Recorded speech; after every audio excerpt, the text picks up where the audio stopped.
कमजोर मानसिकता वाला व्यक्ति होता है, जिसका मनोबल कमजोर होता है, ऐसा व्यक्ति बहुत कुछ अपने मन की धारणा से ही प्रभावित रहता है। हम जो सोच लेते हैं हमें वही वही दिखाई देने लगता है। तो एक प्रकार से साइकोलॉजी के हिसाब से एक रोग जैसा होता है। ये रोगी व्यक्ति छोटे छोटे निमित्त को पाकर के विचिंतन करने लगता है। उस व्यक्ति ने कुछ कर दिया, मुझे नज़र लग गई है, मुझे उसकी ऊर्जा प्रभावित कर रही है, अथवा वह तांत्रिक है, उसने राग बांध करके बाल बांध करके मेरे घर में डलवा दिया है, अथवा नारियल इधर डलवा दिया, अथवा नींबू मिर्ची का प्रभाव मुझ पर कर दिया है। तंत्र विद्या का निषेध नहीं कर रहे हैं, होती है, तांत्रिक विद्या होती है, लेकिन मुख्य रूप से हमारी मानसिक विचारधारा ही है। यदि जो हम मन से मजबूत हो जाएंगे, मनोबल जिसका मजबूत हो जाएगा, वो अंदर से ठान करके बैठ जाएगा, तो ऐसी नेगेटिव शक्तियां कोई ज़्यादा प्रभाव नहीं डालने वाली होती हैं।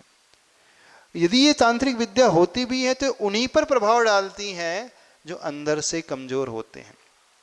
और यदि कदाचित मान भी लिए कि कोई आप पर प्रभाव कुछ कर रहा है, तो ऐसे समय कुछ नहीं करना है, सिर्फ अंदर से नमोकार मंत्र पढ़ते चले जाओ।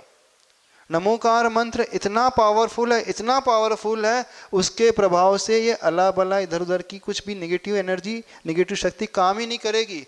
कुछ नहीं करना है, और कुछ करना है तो अपने इष्ट प्रभु का, भगवान का जाकर के मंदिर में शांति धारा करो, अभिषेक करो, और उस गंधोदक को लगाओ, और अपने घर के नॉर्थ ईस्ट कॉर्नर में उस गंधोदक से भरे हुए चांदी के कलश को रखो, अथवा अपने शॉप में, ऑफिस में रखो। उससे नेगेटिव वाइब्रेशन, नेगेटिव एनर्जी अपने आप दूर हो जाएगी, क्योंकि वह जो प्रवाहित हुआ जल है, गंधोदक है, अतिशयकारी है, जिन प्रभु की पूजा बड़े बड़े देवी देवता तक करते हैं, उस गंधोदक के प्रभाव से इधर उधर की सारी ऊर्जा जो है पलायन को प्राप्त कर जाएगी। यही आपको करना, समीचीन मार्ग, और कुछ नहीं करना। होना तो ही चाहिए, हम मनोबल को मजबूत बनाएं, अंदर से परिणाम को स्थिर करें। फिर भी नहीं संभाल पा रहे हैं तो उन अरिहंत परमेष्टि के शांति धारा का आलम्बन ले, उस गंधोदक को स्वयं लगाएं, और उस गंधोदक से आप अपने जीवन की और अपने सबकी रक्षा कर सकते हैं।